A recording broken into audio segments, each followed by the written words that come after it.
Assalamu alaikum wa rahmatullahi wa barakatuh. Akkam jirtan kabajamtoota hordoftoota koo nageenyi koo kan kabajaa bakka jirtanitti isiniif haa ta'u. Ergaa gabaabduu si qabadheetiin dhufee jira waliif daddabarsaa sheer godhaatiin. Hunda keessanuu wa alaikum salaam wa rahmatullahi wa barakatuh isiniin jedhee jira. Warra dhufaa jirtaniin baga nagaan dhuftanii warra baga nagaan dhufte jettaniif baga nagaan nu eedanii anaa dhufu isiniin jedhee jira. Haasofni kiyyarraa ka jalqabaa dhimma Itoophiyaa fi Oromiyaa irratti xiqqoo waan naa gale isiniin ga'uu barbaada. Akkasumas immoo dhaamsas akka sabaatti gorsas akka sabaatti isinirra beekee otoo hin taane waluma yaadachiisuu fi haasaa kiyya keessatti Itoophiyaan Oromoof suusiidha moo summiidha ka jedhu gaafiis isinii. Itoophiyaan Oromoof suusiidha moo summiidha? Akka naa galetti Itoophiyaan Oromoof summiidha jedheen amanaa. Sababni isaatis Itoophiyaan sababiin itti Oromoof summii taateef hayyoota baay'ee nu jalaa nyaatte, beektota baay'eetti dhabnee har'asitti dhabaa jirra jechuudha. Itoophiyaan hayyoota baay'ee nyaattus beektota baay'ee nyaattus furdachuu hin dandeenye. Kanaafuu Itoophiyaan kun Oromoof summiidha jedheen amana. Kana waan ta'eef Oromoon maal gochuu qaba akka saba guddaa gaanfa Afrikaatti? Oromoon wanti inni gochuun irra jiraatu keessumaayyuu yeroo ammaatti tokkummaa isa feesisa. Tokkummaa isa faanii isa miidiyaa otoo hin taane tokkummaa dhugaa, tokkummaa harka wal qabatanii miidiyaa irratti baanii gadi bu'uu osoo hin taane, tokkummaa sooshaal miidiyaa irratti faarsuu osoo hin taane, tokkummaa isa sirrii san jechuudha. Yoo jabaanne Oromoo yoo jabaate hin saalfatama. Oromoo yoo jabaate hin sodaatama, hin kabajama. Kanaafuu jabaachuun, harka wal qabachuun barbaachisaa. Yeroo ammaa kanattu kana waan ta'eef akkamiin tokko taana, akkamiin immoo dhuguma tokkummaa jedhamu san finna isa jedhuu fi halkanii guyyaa anarraa kaasee hojjechuun barbaachisaadha. Yoo an tokkummaa isa sirriitti amane, inni kunis tokkummaa isa kaanitti amana. Tokkummaa gaafa jennu amantiin tokko ta'uu miti, aadaan tokko ta'uu miti. Wantoonni gargar nu eenyu jedhanii jiru. Akkuma bifa keenyaatti wanti gargar nu eenyu nu jedhu hin jira, gargar nu baasu hin jira. Garaagarummaa keenya akkasumatti qabannee Oromiyaa akka gaanfa Afrikaatti ol baasuuf halkanii guyyaa hayyoonni Oromoos beektonni jiranis irratti hojjechuu qabna. Warri tokkummaa hin qabne xayyaaraan reebamuu, deessuu isaaniittu manatti ciniinsifatti. Kanaaf falli amma nu barbaachisu tokkummaa fi tokkummaa qofa. warri immoo amantiin nu qooduu barbaadan abjuu fi kan qabne abjootu jechuudha. Nuti har'a miti bara Jeneraal Taaddasaa Birruu hidhamanii Finfinnee keessa turanitti Baalirraa masqalii mormatti godhatanii kitaaba kiristaanaa yookiin ortodoksii qabatanii kiristaana fakkaatanii ergaa barbaachisu mana hidhaatti seenanii itti manii jiru jechuudha warri musliimaa.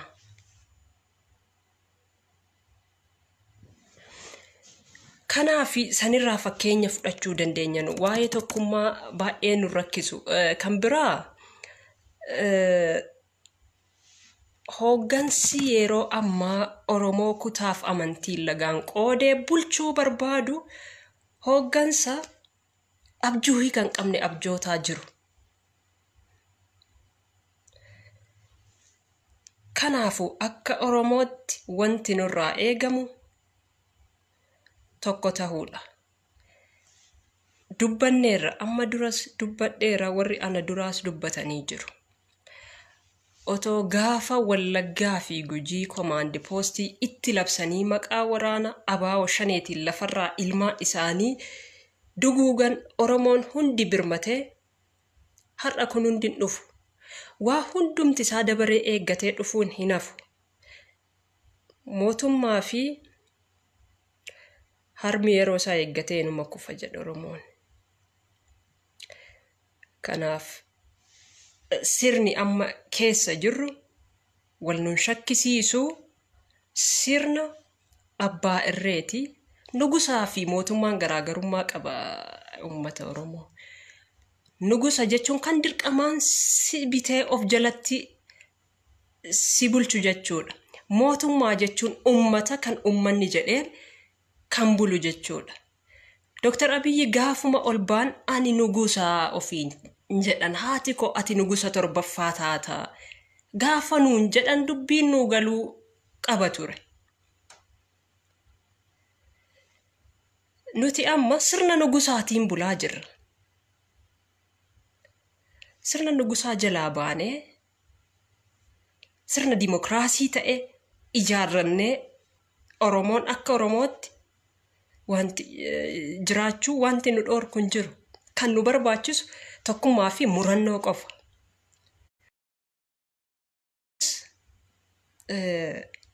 Maal nu feesisaa asirratti wanti ani isinii dhaamuu barbaadu hojjettoota mootummaa taatanii kan quuqamni sabaa isinitti dhagaamu abdiin murinaa fuundurri keessan ifa waan ta'eef.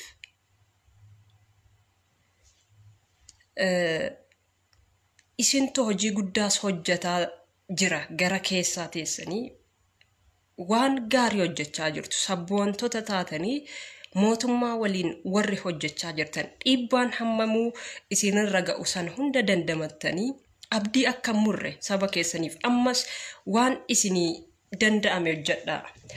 Kanaafuu wantiin isinii dhaamuu barbaadu akka sabaatti dhiifama.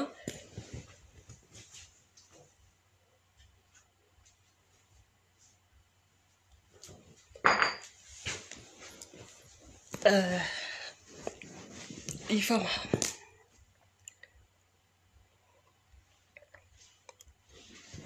Akka sabaatti maal gochuutu nurraa eegama?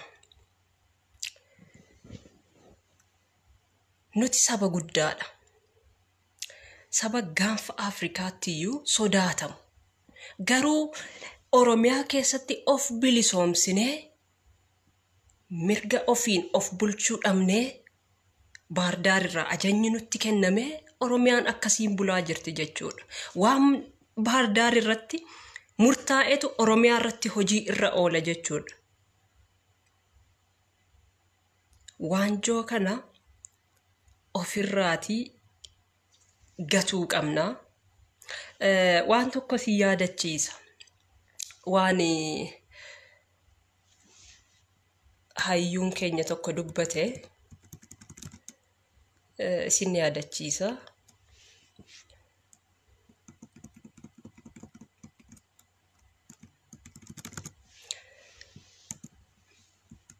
waan hayyoonni keenya dubbatan tokko sin yaadachiisuu barbaada. Hanga ummata koo irraa waanjoon gabrummaa gateetti isaanii irraa bu'utti qabsoo koo ittan fufa jedhe. Hayyuun keenya beekamaan yeroo ammaa mana hidhaa jiru. Koloneel Gammachuu Ayyaanaa. Kanaatiif ummanni akka Oromoo gabrummaa baatee taa'e inuman jirre. Saba hammana baay'atu saba gabrummaa baatee jiraatu. Rakkoon keenya maal laata? Ofitti isaa deebinu. Rakkoon keenya guddaan fi inni jalqabaa of ta'uu dadhabne Oromoo. Of ta'uu jechuun an Oromoodha. Akka Oromootti, akka Oromoo tokkootitti mirga qabuuf dirqama qabu bahee biyya koorratti, biyya abbaa koorratti abbaa ta'ee jiraachuu nan danda'a jennee of amansiisuu dadhabnee yeroo hunda harka namaa eeggan. Kanaaf wanti kun hanga yoomiitti nu deemsisa jedhu murteeffachuu qabdan.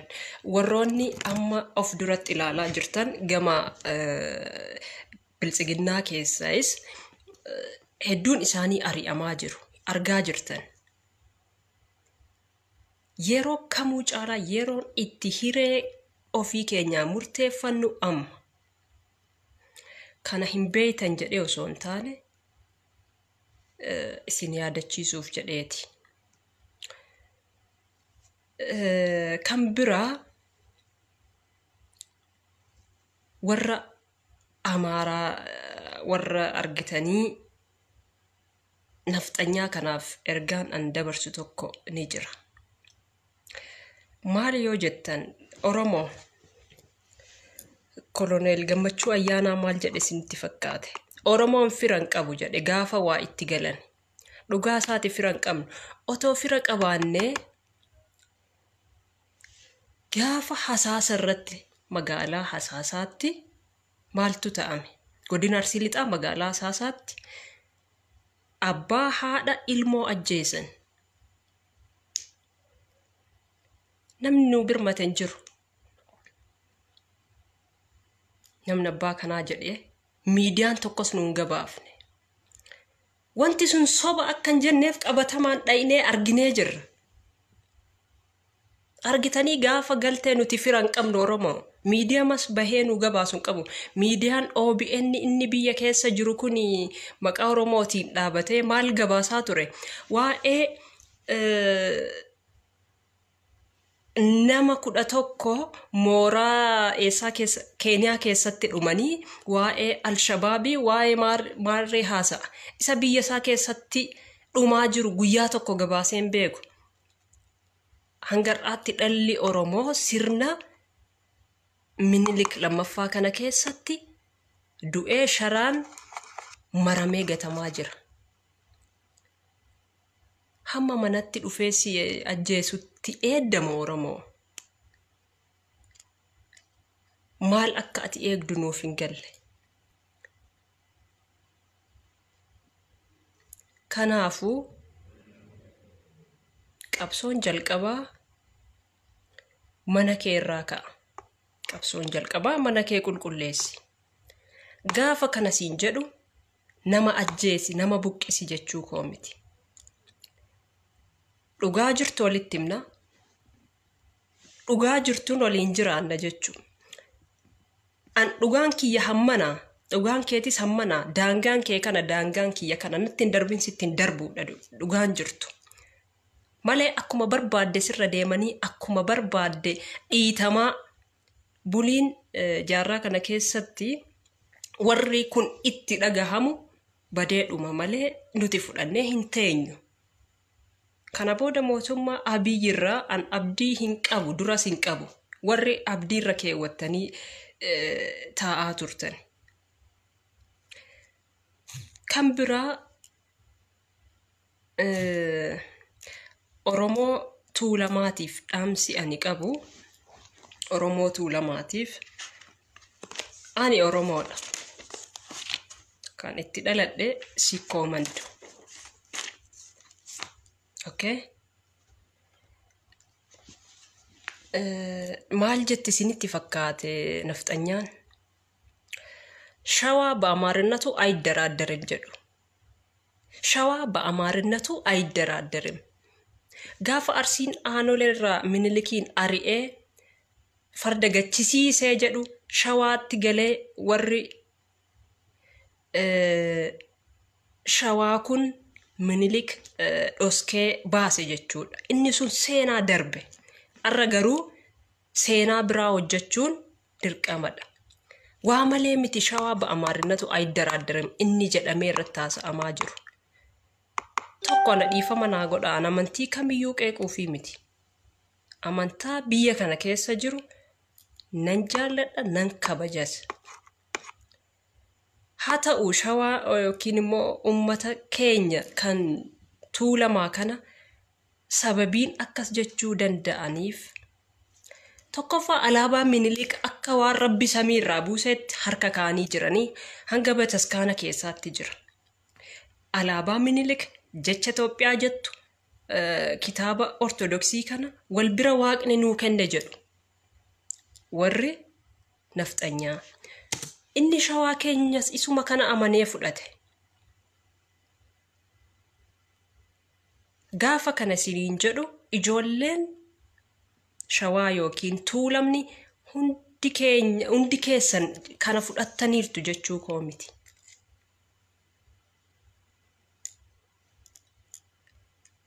sinigale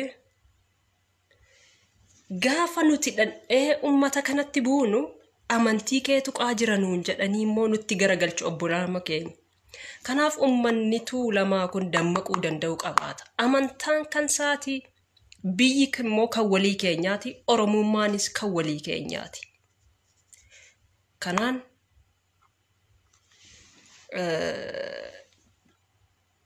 walii galuu qabnaa kan biraa tokkummaa oromoo irratti hojjechuu qabnaa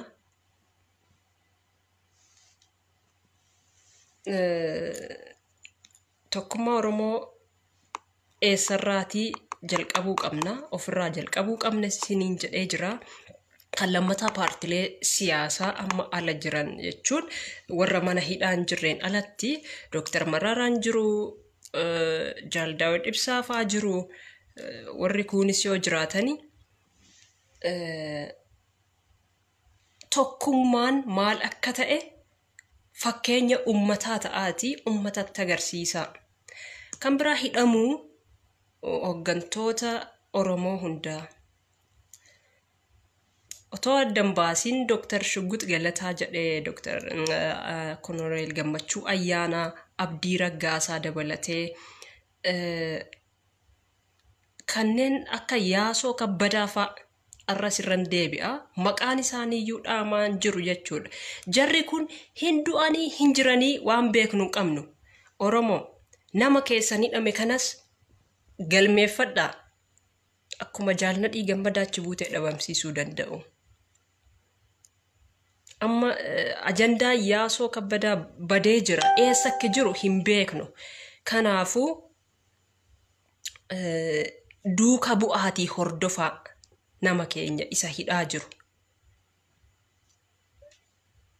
inni biraa garuma warra hidhaa jiranii kanarratti oromoon amma maal gochuu qaba manni hidhaa nafxanyaa nuuf murtii dhugaa nuuf hin kennu waan ta'eef murtii dhugaa abbaan murtii ummata waan ta'eef ummanni kun qabsoo godheen waan baay'ee jijjiiree jira qabsoo hangar'aa godheen rasaasni ijoollee keenyatti yookiin qeerroo keenyatti dhukaate qalaa ishii keessaa saniin biqiltuu bilisummaattu biqila kana shakkiin godhina down Itoophiyaa jedhu jedhan jaalannee miti nuti biyya diiguuf guyyaa tokkoyyuu yaada sin qabnu garuu Itoophiyaa oromoof intaane Itoophiyaa oromoof haadha biddeenaa taate isa kaaniif abbaa taatu garuu har'as taatu down jennaan maaliif hanga wal qixanuun ilaalletti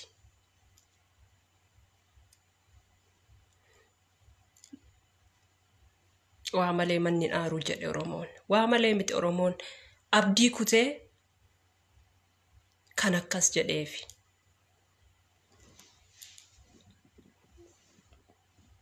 Obsi keenya dhumee jira. Namoota baay'ee of biraa dhabnee jira. Hayyuun keenya manadhaa jira. Beekaan mana hidhaa jira. Mootummaan kun mooraalii ittiin saba kana dura deemuyyuu hin qabu.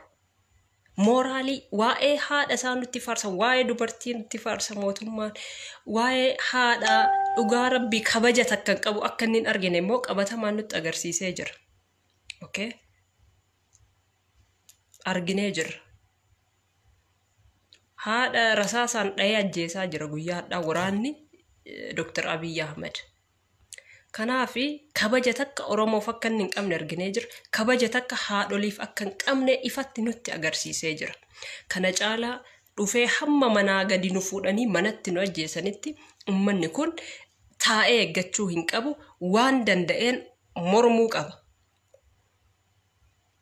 Kan biraa ummanni keenya amantaa qabdaniin namni amantii malee jiraataa jiru hin jiru. Amantii keessanii gara Rabbiitti harka keessan kaasaatii kadhadhaa. Qabsoo keenyatti fufna, amantii qabnuun kadhannaa haa goonu.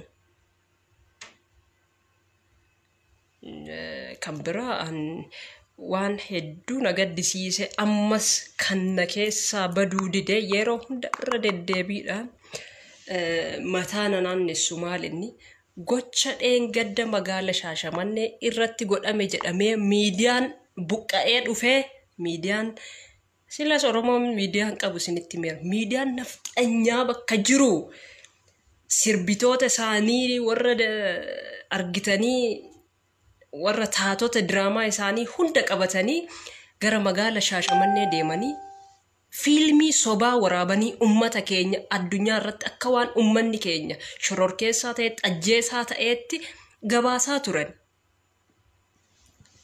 Qabeenya barbadaa'e sumayyuu ni akkasitti gabaafame qabeenya barbadaa'e. An kan na gaddisiisu gaafa saasatti lubbuun namaa akkas taate san miidiyaamti tokko nuu dubbate hin jiru. Kana caalaa Oromoo waan si godhanii si dammaqsan hin beekan. Dammaqi.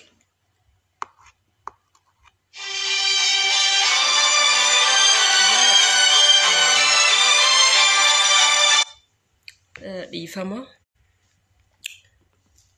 Gochi sun baay'ee garaa nu nyaate.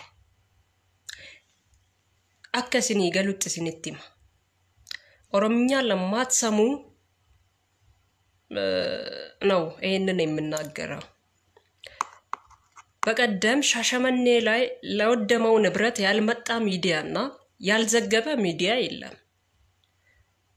ኦኬ ከዛ በፊት ግን የኦሮሞ ህዝብ ከሶማሌ ሲፈናቀል አንድም ሚዲያ የዘገበ የለም አይተናል። ብዘግብም እንኳን እንዴት እንደዘገባችሁ አይተናል። ሶሪ ዲፈማ بالبلة نرد سياني يكرتا أنك أقوم كنت أجمر اللون عندما يزقبلن ميديا إلا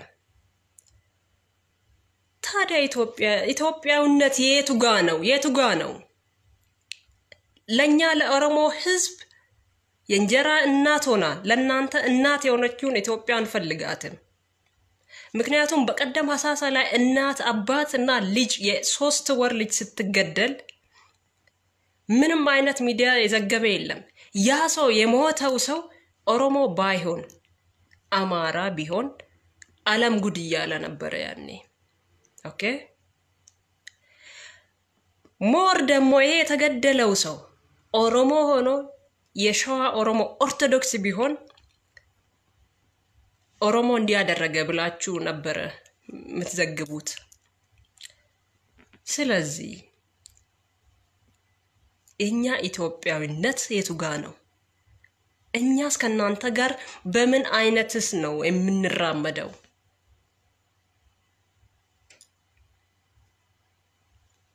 አይገባንም ኢትዮጵያዊነት።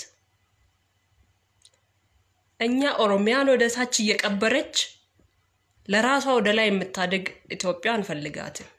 ኢትዮጵያ ማለት አጫሉ ሁንዴሳ እንዳለ የብሔር ብሔረሰብ ውጤት ናት እንጂ የአንድ ሰው የነፍጠኛ ሀገር ብቻ አይደለችም። እኛ ኢትዮጵያዊነት የሚያስፈልገን የግድ የኦርቶዶክስ ተከታይ መሆን የለብንም። የግድ አማርኛ ተናጋሪ መሆን የለብንም። ይሄ ደግሞ ከሆነ ገደል ትግባ ኢትዮጵያ። አማርኛ ካልተናገር የኦርቶዶክስ ሃይማኖት ካልተከተል እኛ ኢትዮጵያዊ ካልሆነን አንፈልጋትም። ገደል ትግባ አሁንም ቢሆን። ግን እንደ አንድ አገር ውስጥ እንደምንኖር ሰዎች ከሆነን የምንተሳሰብ ከሆነ የኦሮሞ በደል የኛም በደል ነው ብላችሁ ስትቀበሉ አንድ ነገር ኦሮሚያ ላይ ሲሆን ሄዳችሁ ልክ በቀደም ሻሸመኔ ላይ ሄዳችሁ ፊልም እንደሰራችሁ ኦኬ ሄዳችሁም የኦሮሞንም ዶክመንት እንደዛ ስትሰሩ ነው ኢትዮጵያዊነት እንጂ አማራ ተነካብላችሁ ያውም የኦሮሞ ኦርቶዶክስ እንዲሆነ በሚል በተልካሻ ምክንያት ዳውን ኢትዮጵያ ብለዋል ኦሮሞ የምትሉት ከሆነ አሁንም እደግምላችኋለሁ እላለሁኝ። ያኔ እኮ እኔ በጣም የሚያሳዝነኝ እኮ እኔ እንጃ በጣም ያናድዳል። አንድ ሀገር፣ አንድ ሃይማኖት፣ አንድ ቋንቋ ማንም የሚሰማችሁ ሰው የለም። ኢትዮጵያን ህዝብ ከዚህ አልፏል፣ ርቀዋል፣ ሄደዋል፣ ንቀዋል። ህዝቡ የተማረ ነው። ስለዚህ ቆም ብላችሁ ብታስቡ አሪፍ ነው፣ ጥሩ ነው።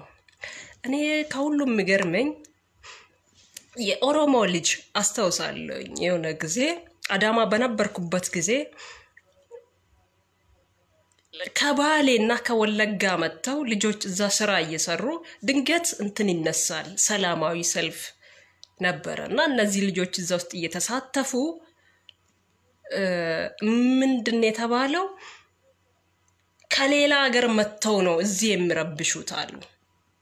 ማን ነው እንደዚህ የሚለው? ነፍጠኞቹ።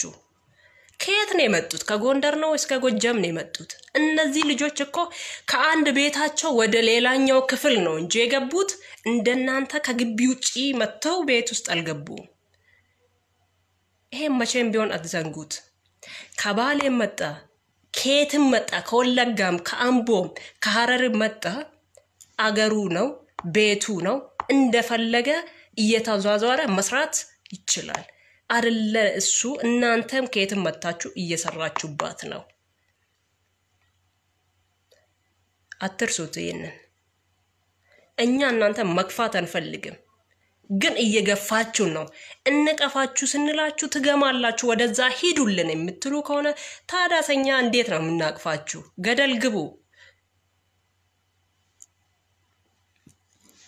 እና በጣም ያሳዝናል እናንተ ነገር። አንድ ሀገር እንዳለን ሰዎች ሳይሆን የምትናገሩትና የምታስቡት ልክ ሌላ ሀገር እንዳለን ነው። እኛም እኮ ከፈለ ሪፈረንደም ጠይቀን በ39ኛ አንቀጽ መገንጠል እንችላለን። ኦኬ።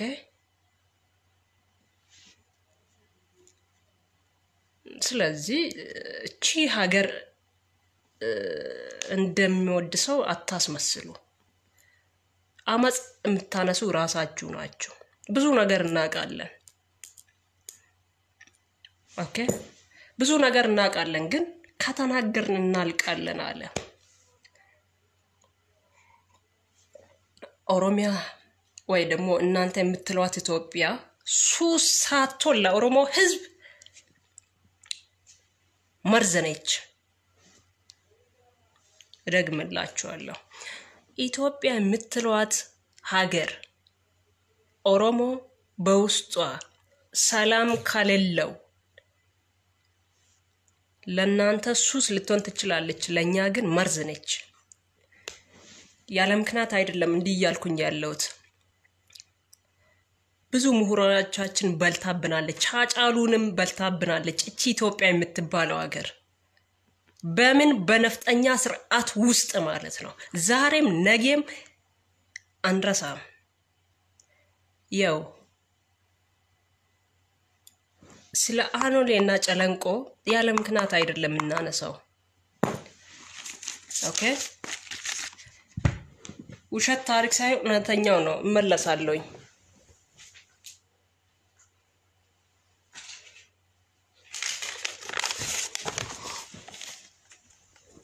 ስሙ ስለ አኖሌና ስለ ጨለንቆ ሲነሳ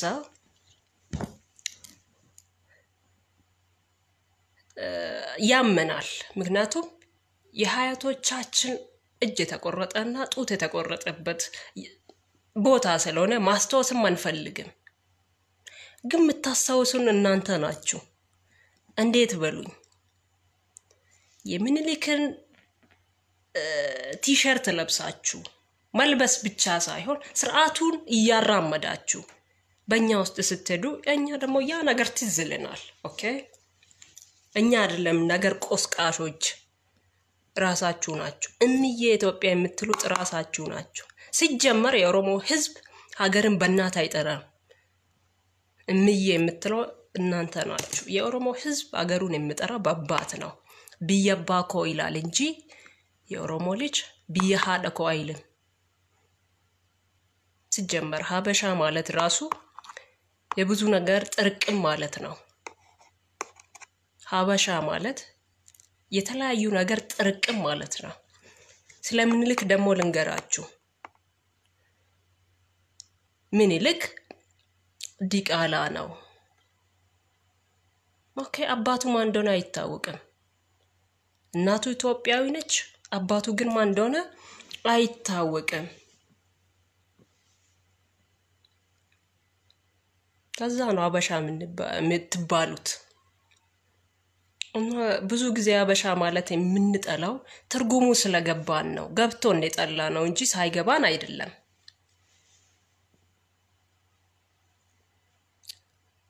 ስለዚህ የኦሮሞ ህዝብ 60 ሚሊዮኑ ይሄን አሃዳዊ ስርዓቱን ይቀበላል ወይስ አይቀበልም የምትሉ ከሆነ እኛ እንቀበልም አሃዳዊ ስርዓት ማለት እንዴት ነው ይሄ 5 ጣት ነው አይደለ ይሄ 5 ጣት ነው ይሄ 5ቱ ቀርቶ በዚህ ብቻ መሄድ እንደማለት ነው እነዚህ ተጨክነው ተጫፍልቀው ተገለው ነው የሚሄዱት ማለት ነው አይሰራም ያ ነገር ይልቁንስ የሚበጃችሁ ከኦሮሞ ህዝብ ጋር ሆናችሁ የኦሮሞን ሀቅ መመለስ የኦሮሞን ቁስል አለመቆስቀስ አለመነካካት ይሻላችኋል እናቃለን ብዙ ንብረቶቻችሁ ብዙ ልጆቻችሁ እኮ በኦሮሚያ ውስጥ ያፈራችሁ ንብረትም እንዲም ልጆቻችሁ በኦሮሚያ ውስጥ ነው ያሉት ስለዚህ እኛ ውጡ ግቡ አንላችሁ ኦኬ በሰላም ከኛ ጋር መኖር ከፈለገ ኦሮሞ ሲገደል መቃወም መኖር አለባችሁ ኦሮሞ ሲሞት ያንዳንድሽ ምንድነው ይሄ ኢትዮጵያ ውስጥ ያላችሁ ሚዲያዎች ራሱ ምትገርሙ ናችሁ በቃ የአንድ እንትን እንዳለ ነፍጠኛ ሁላ ነው የሚመስለኝ በቃ እኔ አንድም ለሐቅ ቆመ የለም ያሳዝናል ለሁሉም እኛ ዛሬም ነገም እቅርባይነን ብለናችሁ ልንቀጥል እንችላለን አብረን ምን ሲሆን ከኛ ጋር ስትቆሙ ብቻ እኔ እኮ ምገርመኝ ማለት ነው አንዳንዴ በጣም የሚያቃጥለኝ እውነቴን ነው የምላችሁ የኦሮሞን ነገር እንትን መሬቱን ተወዳላችሁ ንብረቱን ተወዳላችሁ ሁሉ ነገሩን ተወዳላችሁ ገባችሁ ግን ኦሮሞነቱን አትፈልጉ ቆይ ኦሮሞ ስታት ፋራ ይመስላችኋል እንዴ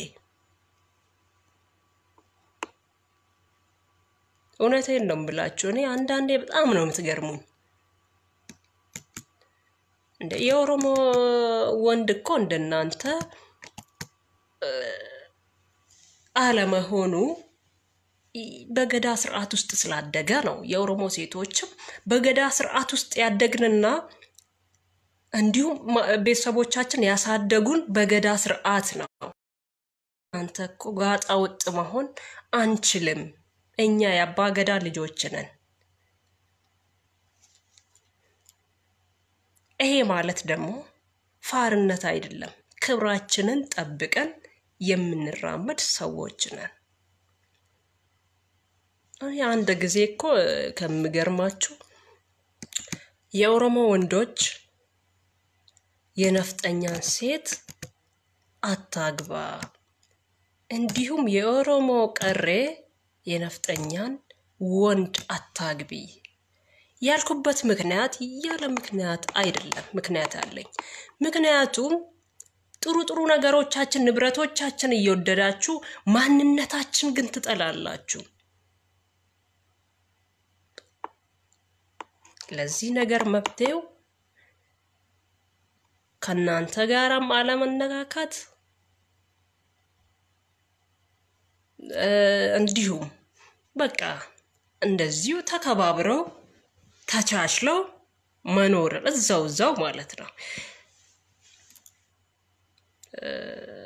ለሁሉም በአማርኛ እየገባችሁ ያላችሁ በጣም ደስ ብሎኛል። እንደውም እኔ እናንተን ነው ማግኘት የሚፈልጋችሁ። የት አላችሁ? እና ዛሬም ነገም ማጬ እንዳለ ነፍጠኛ ዛሬም ነገም ለወደፊትም የኦሮሞ ጠላት ነው። ጠላትነታችሁ የዛሬ የነገ ሳይሆን ከወዳኛው ነው የመጣው። እናንተ ሰው ብትሆኑ ካለፈው ነገር ተምራችሁ ካለፈው ነገር ተምራችሁ ከኛ ጋር ሰላም ትሆኑ ነበር። ግን መማር አትችሉም ካለፈ ነገር እንኳን። እስኒ ገለ አንዳንዴ ደሜን ነው የምታፈሉት። እንዲህ በቃ ሲያስብ ስለናንተ ማይገባችሁ ይፈጣሪ ያለ ያሳዝናል። አዘንኩላችሁ ግን እኔ ለናንተ ብላኛ ኑፊስ ረኮን ቀቡ ኑሌ ፎቶቁ ደንደኛ ከወተ ሶዶሚ ሰገል ፈየደምኔ ሪፍረንደሚ ጋፈነ አካ ኦሮሚያቲ ቢየ ኦሮሚያ ጀደምቱ ጃረቹ ደንደኛ ጋፈሰንሞ አከሚቲ አካ ጅራታን ሰበከን ወጂን አሙሞ ሙርቴፈቹ ቀብደን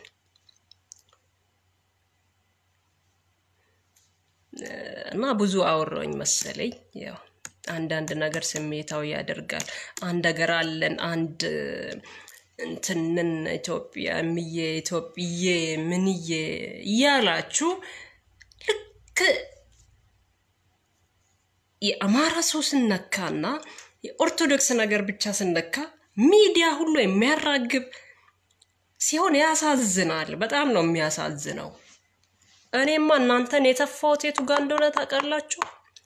የኦሮሞ ህዝብ ከሶማሌ ሲፈናቀል ነው። ያን ሁሉ ህዝብ ሲፈናቀል እንደ ቀላል ነገር ከአንድ መንደር እንደተፈናቀለ አድርጋችሁ ስትዘግቡና ቡራዩ ላይ የሆነ ነገር ሲፈጠር ደግሞ አካብዳችሁ የሌለውን ሁሉ አለ እያላችሁ ስትዘግቡ ያየሁትለት ነው እናንተን የተፋውት።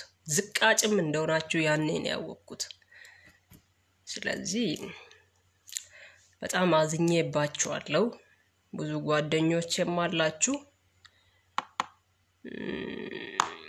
እኔ በበኩሌ ያው ኢንሻአላህ ሁሉም ነገር ይስተካከላል። ከናንተ ጋር እኔ እንጃ ለመዳረቅም ብዙም እናንተ ለማሳመንም ከባድ ነው። ምክንያቱም አይታችሁ የማታምኑ ሰዎች ስለሆናችሁ ነው። ለምንም አትመቹ እና ዲፈመና ጎዳቲ አከሲት ሉበደን ቤኩ ገሩ ዋንቲ ጅሩ ሚራ ኬሰ ሲገልቸ ቤታ ጋፈ ዋንቲምቲ ኢሳኒ ዋቶኮ ተኤ ኮላ ካሰኒ ብርሱ ገሩ ጋፈ ኦሮሞ ዋቶኮ ተኤ ነምኒ ገረገሌ ላልዩ ሂንጅሩ ከናፊ Oromoon bakka jirtutti of dagachuun qabdu, jabaachuu qabda. Har'a jirraa boru jiraachuu keenya rabbitu beeka. Bakka jirrutti rabbiin haa kadhannu.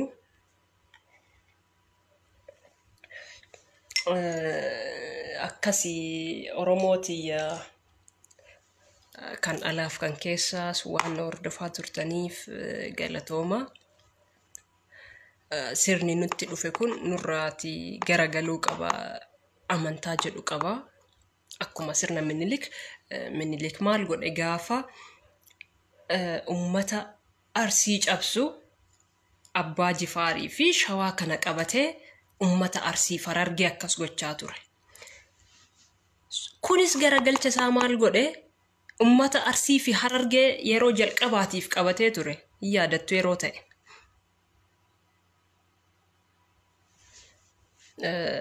Ummata kana qabatee ummata Wallaggaa fi Gujii cabsaa ture. Amma immoo maal godhe ummata Shawaa kana qabatee Arsii fi Harargee cabsaa jira. Rabbi mootummaa zaalima kanas nurraa haa kaasu.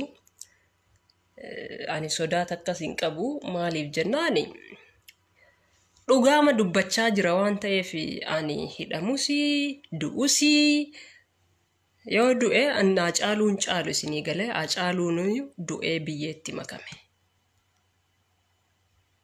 Okay? Hidhamuus yoo ta'e an Jawaarii olii miti jechuudha. Jawaarii fi hayyoonni Oromoo beektonni kan akka Dr. Shugguut Galataa, kan akka Yaasoo, kan akka Abdii Raggaasaa maal baay'eedha. Kanaafuu obbo Baqqalee Garbaas dabalatee hooggantoonni kunuu mana hidhaa jiru. Hidhaa wanti nuti sodaannuuf hin jiru. Hidhaan qoraasuma. Kan biraa hidhaani manni hidhaan jibbina amma Oromoo hidhamuu keessan amma jibbina. Maaliif jedha? Manni hidhaa Yuunivarsiitii Bilisaati. Namuma waan beekne afayyaalessa akka kiyyaa kanatu amma mana hidhaa nagalchanii dhugaa siyaasa biyya kanaa sirriitti baradhee ba'a. Namni siyaasa hin beekne kun hundi otoo hidhamee gaarii natti fakkaatan. Kanaaf hin jibbina, hidhamuun sodaatina, du'an sodaatina. Okay? Kana dhumarratti hooggantoonni adda bilisummaa Oromoo fi KFO mana hidhaatii akka isaan baaniif gara kamiinuu qabsoo dandeenyu hunda gochuu qabna. Otoo hin galateeffatiin kan bira darbuu hin barbaanne ummata Oromoo biyya alaa jirtan waan guddaa hojjechaa jirtan guddaa galatooma. Ammas qabsoon jabaatee itti fufuu qaba. Wanti isin achii gochaa jirtan waan guddaadha. Inni biraa wanti yeroo kamuu seenaa kam keessattuu dagatamuu hin qabne ummata Harargeeti. Okay? Ummanni Harargee ilaa hanga ammaa kanatti du'aa jira. Dhugaa isinitti muuf ummanni Harargee durirraa hanga ammaatti du'aa jira. Garuu nama sagalee isaa ta'uun argine. Inuma du'a, inuma dhalata, inuma du'a. Inuma qabsoo isaatti fufa. Kanaafuu ummata saniifis sagalee ta'a. Hagar'aatitti namni keenya du'aa jira. Ummata Harargee Dr. Mararaan ummanni Harargee otoo jiru ummanni Oromoon gabroomu jedhe. Dhugaadha. Ummanni Harargee sodaa tokko malee rasaasa fuuldura dhaabbatee ummata qabsaa jiru. Ummata san dhugaa galateeffachuu barbaada. Ummata biyya alaatiif ummata Harargee kan biraa ummanni keenya gara Amboo jirtan ijoollee wal quba qabna. Haalli isinitti jabaateeti malee qabsoo dhaabdaniitii miti. Isin qabsoo Oromoo keessatti hangafoota. Har'as burus.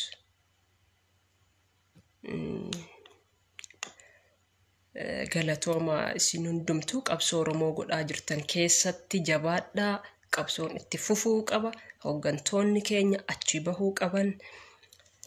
Yoo carraan jiraatee biyyi nagaa ta'ee walitti deebinaa. Rabbiin kadhachuun dagatinaa amantaa qabdaniin qabsoos gochaa rabbiin immoo amantaa qabdaniin kadhadhaa. Wantin ani isiniin jedhu kanuma hamilee walii haa taanuu alaa keessaan sarakkate bira haa dhaabannu. Warri diaspora kuni faayidaa lama qabdanii sagalee achitti ummataa ta'uuf deeggarsa ummata biyya keessaa gochuu kanuma kanarratti jabaadhaa hojjedhaa. Yoo nagaa taane walitti deebinaa. Nagaa isin bira kaadhee jigaarii wal nu argitu bilisummaan. Fayyaa naa ta'a.